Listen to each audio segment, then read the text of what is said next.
Ambassador Elias Rand stood calmly at the center of the Grand Chamber of the Galaxy Council, a colossal structure shaped like a hollowed sphere of shimmering alloy that drifted in orbit above the gas giant Velthor. Tens of thousands of alien delegates floated in amphitheater rings, watching him with suspicion, awe, or open hostility. Humans had only joined the galactic community 3 years ago, and most species knew little about them beyond scattered rumors. Resourceful, stubborn, unpredictable. To all observers, Elias looked harmless. A diplomat. A speaker. A thin man of average height with neatly combed black hair and a soft voice. That was the mask. Behind his calm eyes lived something the galaxy had not yet learned to fear.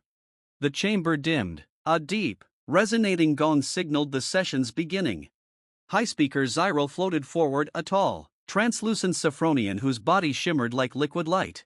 Ambassador Elias Wren of Earth, Zyril spoke in a tone like vibrating crystal. You stand accused of deceit. Murmurs rippled through the chamber. Elias did not flinch. Deceit? On what grounds? The massive screens around the chamber lit up. Footage appeared, grainy, distorted videos of human ships defending a mining colony against pirate raids. Your vessels, Zyril continued, destroyed an armada owned by council protectorates, without authorization. A lie, but a powerful one. Elias's jaw tightened. Those weren't protectorates, they were raiders trafficking children on the Aldrin border. We rescued them. Zyril's eyes narrowed. You expect us to believe your species acted from compassion? Another wave of murmurs. But Elias simply folded his hands behind his back.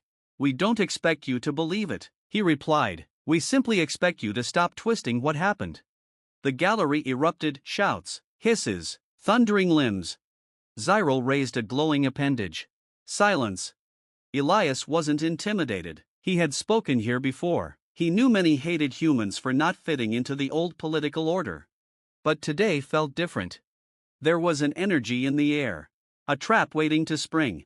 A group of armored guards, Jetari enforcers, marched into the chamber. Their armor was obsidian black, each soldier towering over Elias by at least 2 meters. Their leader stepped forward. Elias Wren, he announced, by order of the Emergency Security Directive, you are hereby detained for crimes against the Council. The entire chamber erupted again. Elias lifted one eyebrow. On whose authority? Zyril's crystalline body vibrated with cold triumph. Mine. Ah. So that was it. A political coup, one meant to fracture humanity's position in the galaxy before it solidified. Elias inhaled slowly. He could end this without violence. He wanted to end it without violence. But the enforcers surrounded him, weapons humming dangerously. Ambassador, the lead guard barked, kneel. Elias looked around the chamber at thousands of alien eyes watching him, waiting to see the human humbled. No. Not today. I decline, he answered. The guard reached for him. That was the moment everything changed. To the Council, Elias was a diplomat. To Earth, he was far more. Humanity didn't send average negotiators into interstellar politics.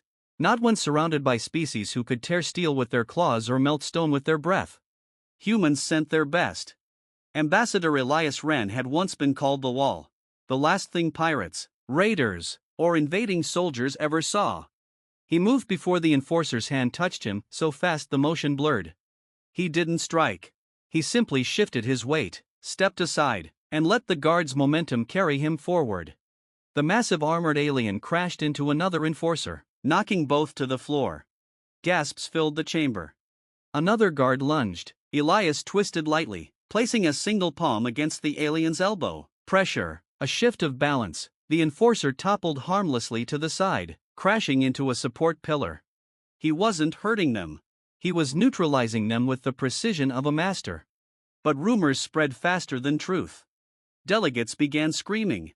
He's attacking the guards. Humans are violent. Stop him.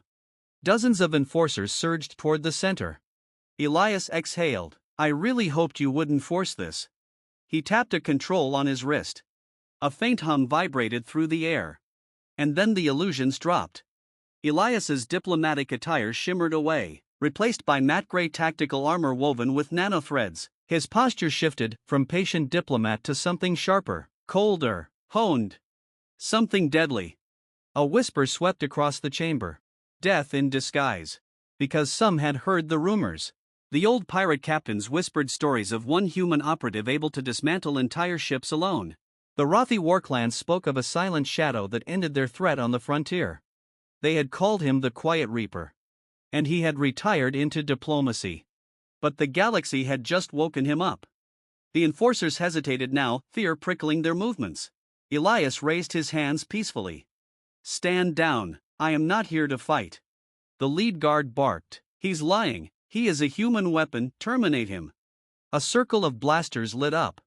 Elias sighed deeply. Then moved. He flowed between the enforcers, turning their weapons aside, pushing their arms gently away from their targets. He never punched, never kicked, he only redirected force. Yet in seconds, 20 armored soldiers lay on the floor, disarmed, disoriented, but unharmed. The chamber had gone silent. Even Zyril was frozen, glowing body flickering with unsettled energy. Elias straightened his armor and addressed the council calmly. "I have still harmed no one, are we done?" But Zyril was not done.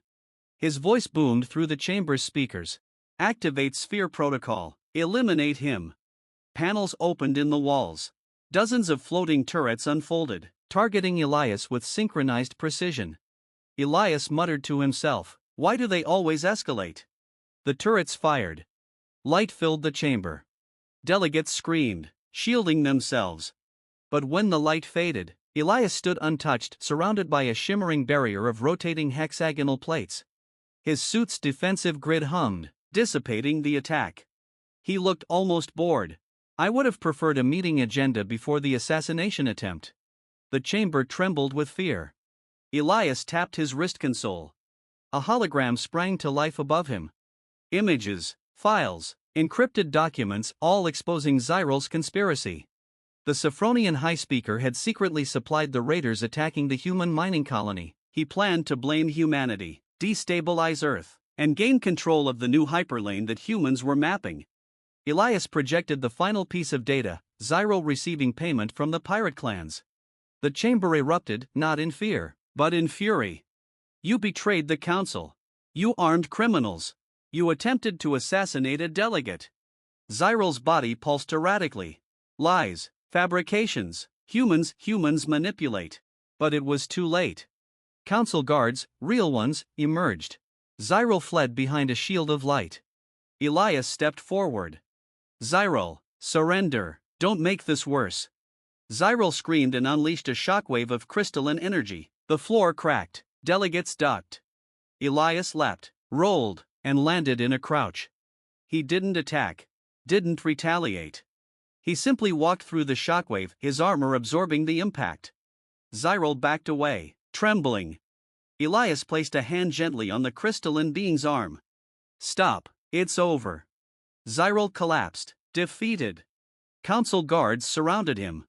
Hours later, the chamber was calmer. Delegates returned to their stations, though many still eyed Elias with a cocktail of fear and deep respect. Council leader Tralcuin, a towering avian diplomat with silver feathers, stepped forward. "Ambassador Elias Wren of Earth," she declared, "your actions today prevented a devastating political disaster. You exposed corruption, defended yourself with unnecessary restraint, and protected civilians." She paused. "Humanity has proven surprising." Elias smiled softly. "We usually do." Another delegate, this one a small, glowing orb-like creature, floated forward timidly. "Is it true you ended the Rothi warclan single-handedly?" Elias looked embarrassed. "Not single-handedly, my team helped." A deep chuckle rolled through the chamber. Tralcuin raised her wings ceremoniously. "From this day, Earth shall hold a permanent seat on the Council's Defensive Committee, and you, Ambassador Wren, are recognized not only as a diplomat." She hesitated, searching for a word fitting enough. "But as a guardian of stability." Elias bowed his head. "We don't want war, we want peace, but we will protect ourselves and others when needed." The chamber hummed with agreement. Later, as Elias walked through the glass corridors overlooking the stars, several junior diplomats hurried after him. "Ambassador, is it true you dodged a plasma cannon at point-blank range? Can all humans do that?" Elias chuckled. "No, I'm not exactly average. The diplomats stared at him with awe. Behind them, a rumor already whispered through the council. The human diplomat wasn't a diplomat at all, he was death in disguise. And he spared everyone. Elias stepped into a shuttle waiting for him, the door closed with a soft hiss. As the shuttle drifted away from the council station, he finally allowed himself a breath of relief. He hated using his old skills. He hated violence. But today had been necessary. A voice crackled through his calm. Elias? It was Admiral Rourke of the Terran Defense Fleet. Heard you made quite an impression. Elias rubbed his forehead. They attacked me, Admiral. Rourke laughed. Well, you walked into the galaxy's most corrupt political nest and walked out with a new seat. I'd call that a successful day. Elias sighed. Let's hope it buys peace for a while. Peace? Rourke replied. Maybe, but every species in that chamber now knows the truth. What truth? That humans might look soft, but you don't touch one without risking everything. Elias leaned back in his seat, closing his eyes. He hoped the galaxy learned the more important lesson that humanity preferred diplomacy, compassion, and cooperation. But if the galaxy refused to listen, then it would learn the hard way. Humans were kind, but they were not weak. And sometimes, the quiet diplomat in the room was the most dangerous being alive.